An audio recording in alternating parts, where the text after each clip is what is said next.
In this video, we review a new Auto-Grow naming enhancement with Nerdio Manager for Enterprise 5.4.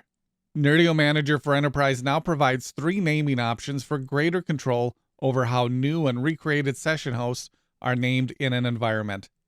Previously, we could select an option to reuse host names when a scale out or recreate action adds session hosts to a host pool. Now we have 3 options for naming session hosts when they scale out or when new session hosts are added. Reuse names will always attempt to reuse the name of a previous scaled-in session host. Selecting standard names will use the next available name. And unique names will always attempt to use a unique name for the new hosts. Those are the new naming options for session hosts that are created as part of the scale-out or auto-grow process in Nerdio Manager for Enterprise.